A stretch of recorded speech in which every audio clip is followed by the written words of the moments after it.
जय संविधान, जय भीम, महात्मा गांधी की जय, गोडसे मुर्दाबाद। देखिए, एक युद्ध के नियम में हमेशा एक चीज देखिए आप, जब भी कोई खेल होता है, युद्ध होता है, तो जिसके हौसले बुलंद होते हैं, जो एग्रेशन में होता है, जो आक्रामक मुद्रा में होता है, उसकी जीत होती है। और जो रक्षात्मक मुद्रा में होता है, नॉर्मली उसकी हार होती है। वरना हर खेल को दो प्रकार से खेला जा सकता है, एक एग्रेसिव पॉलिसी से और एक डिफेंसिव पॉलिसी से। जैसे अगर आप टेबल टेनिस खेलते हैं या बैडमिंटन खेलते हैं या आप बॉक्सर भी हैं, तो दो तरह की नीतियां आपको अपनानी पड़ती हैं। कभी कभी आपको एग्रेशन में आना पड़ता है, कभी कभी आपको डिफेंस खेलना पड़ता है। जैसे दंगल पिक्चर आपने देखी होगी, तो जो पिता है वो अपनी पुत्री को बताता है, जो पहलवान है, कि कब अपने प्रतिद्वंदी के स्थिति को देखते हुए, उसके बल को देखते हुए, उसकी शैली को देखते हुए आपको आक्रामक भूमिका में आना है या रक्षात्मक मुद्रा में आना है और उस प्रकार से उसे थका देना है और अपनी जीत हासिल करनी। इसी प्रकार से राजनीति में है। राजनीति में आपने देखा कि भारतीय जनता पार्टी का एक रणनीतिक कुशलता थी। पंडित जवाहरलाल नेहरू की एक अलग अपना राजनीति करने की नीति थी, इंदिरा गांधी की अलग नीति थी, राजीव गांधी की अलग थी, मनमोहन सिंह की बिल्कुल अलग थी और राहुल गांधी की भी नीति बिल्कुल अलग है। पंडित जवाहरलाल नेहरू क्योंकि देश आजाद होने के बाद पहले देश के प्रधानमंत्री बने, तो उन्होंने अवस्थापनाओं के विकास और जनता को आपस में जोड़ने और गरीब वर्ग के उत्थान के लिए इंफ्रास्ट्रक्चर बनाने पे मुख्य रूप से ध्यान दिया। क्योंकि देश के पास कुछ था नहीं, तो अपनी सारी संपत्ति उन्होंने देश को दान दे दी और इस प्रकार से उस समय क्योंकि देश को बनाना था, उसकी आधारशिला को मजबूत करना था, तो उन्होंने अपनी एक नीति अपनाई। उसके बाद लाल बहादुर शास्त्री देश के प्रधानमंत्री बने। सामान्य रूप से एक सामान्य व्यक्ति के रूप में, एक सामान्य जन के रूप में, एक आम आदमी के रूप में देश को उन्होंने मजबूत दिशा दी।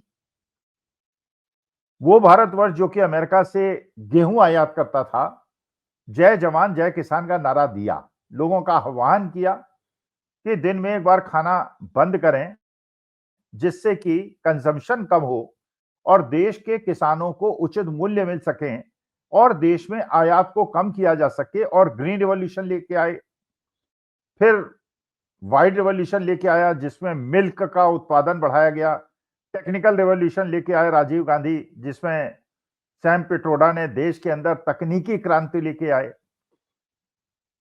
तो white revolution, green revolution, green revolution और टेक्नोलॉजी रिवॉल्यूशन देश की बिल्कुल स्थिति को बदल दिया।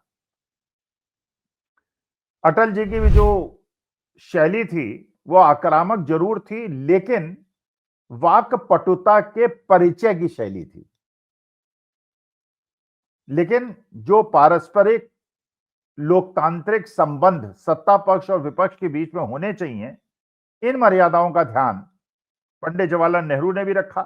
जब उन्होंने अटल बिहारी वाजपेयी के कंधे पे हाथ रखा और कहा, जबकि अटल बिहारी वाजपेयी ने उनको चुनौती दी थी और पार्लियामेंट के अंदर 1962 वॉर के बाद बहस कराने की चुनौती दी थी, पंडित जवाहरलाल नेहरू ने उसको न केवल स्वीकार किया बल्कि पूरे समय सदन पे बैठ के लोगों के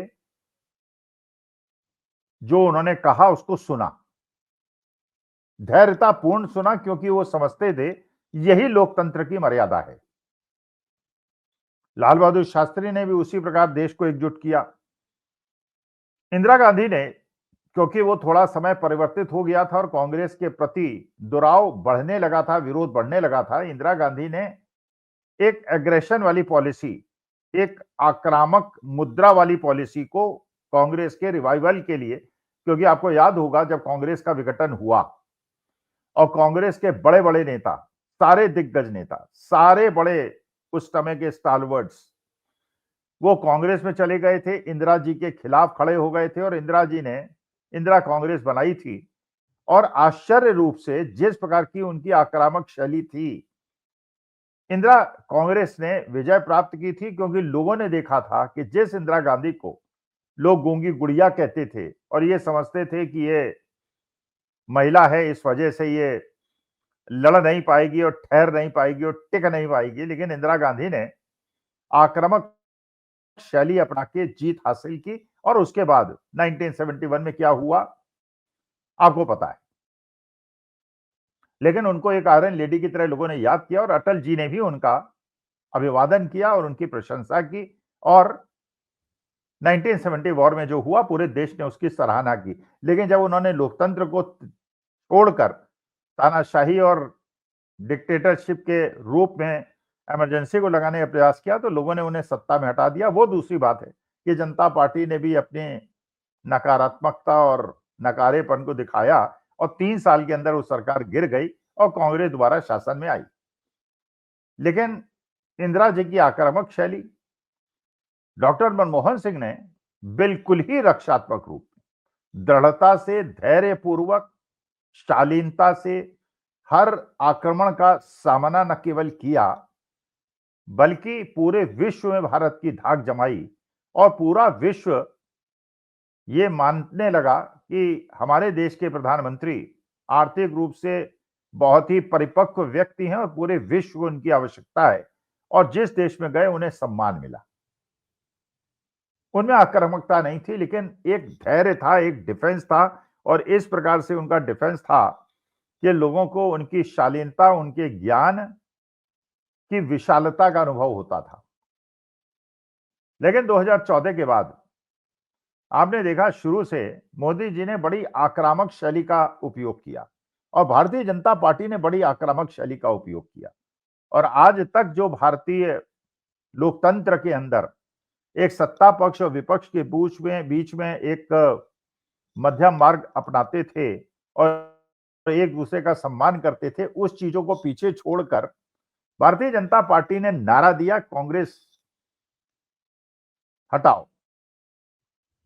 मतलब एक प्रकार से उन्होंने माना कि कांग्रेस को हटाएंगे और इसके लिए उन्होंने महात्मा गांधी को भी बदनाम किया, पंडित जवाहरलाल नेहरू को भी बदनाम किया, कांग्रेस के सारे जितने स्टालवर्ट नेता थे उनको उनकी जो एक विशालता थी को अपना लिया, सरदार पटेल को अपना लिया, महात्मा गांधी को भी अपनाने का प्रयास किया यहां जहां की वो गोडसे के प्रशंसक थे और अपने सावरकर को उभार कर पंडित चंद्रशेखर आजाद, भगत सिंह, सुभाष चंद्र बोस और सब लोगों को पीछे छोड़कर, क्योंकि उनके पास एक ही व्यक्ति था जो जेल में रहा था। वो दूसरी बात है कि बाद में उनके जो कृत्य थे वो पूरे विश्व ने देखे, 60 रुपए की पेंशन, माफीनामा। लेकिन उन्होंने वीर सावरकर को आगे बढ़ाकर सभी क्रांतिकारियों को पीछे छोड़ने का प्रयास किया, पटेल को अडॉप्ट कर लिया और गांधी को धिक्कारने लगे। एक एग्रेसिव पॉलिसी।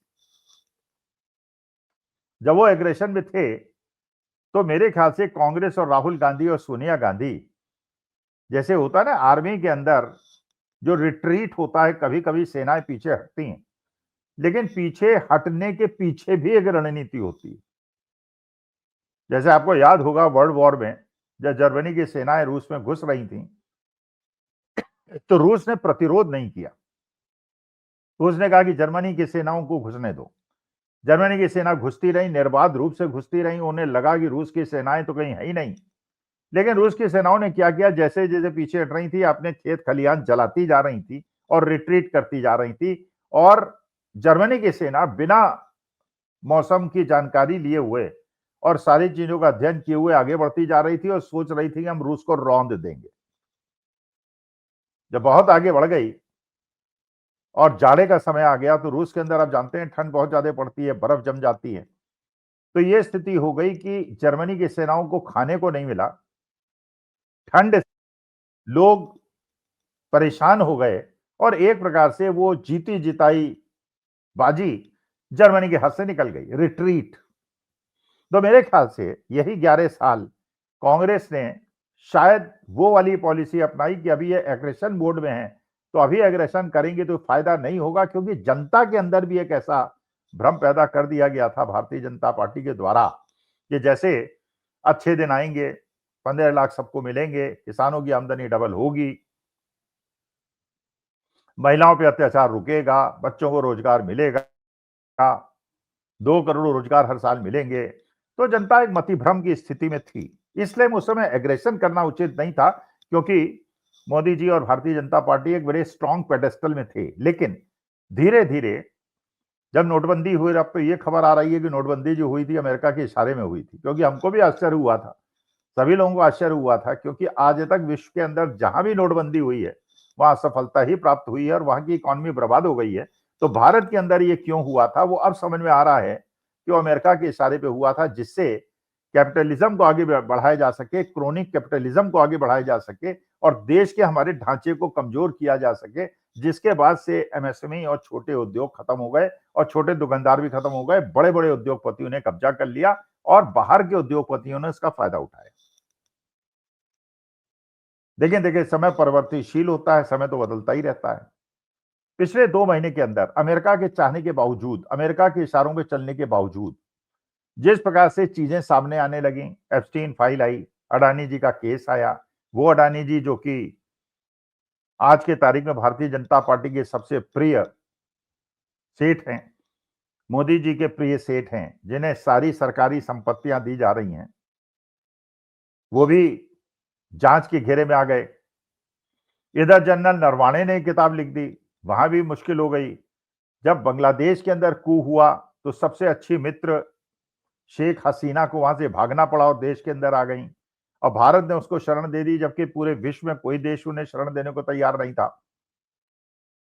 इधर ट्रेड डील हो गई। ट्रेड डील से किसानों और नौजवानों के और मजदूरों के बीच में यह मैसेज चला गया कि ट्रेड डील से उनके हितों का समझौता हो गया और देश को गिरवी रख दिया है।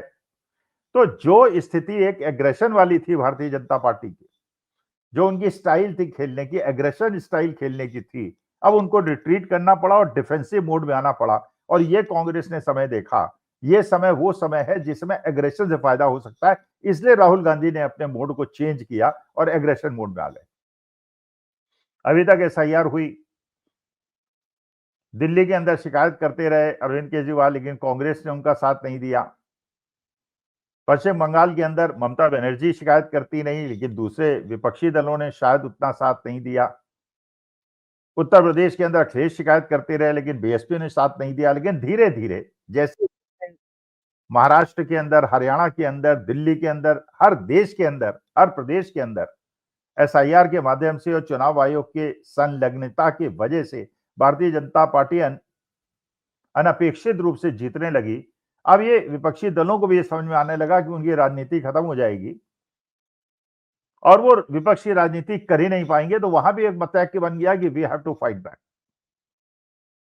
और नई खबर है कि जो यूजीसी बिल लाया गया, वो भी विशेषज्ञ बताते हैं वो इसलिए लाया गया क्योंकि शायद खुफिया सूत्रों से ये पता चल गया था कि जिस प्रकार का जेंजी का आंदोलन बांग्लादेश में हुआ, नेपाल में हुआ, श्रीलंका में हुआ, भारत में भी हो सकता है, क्योंकि बच्चे अब रोजगार मांगने लगे हैं।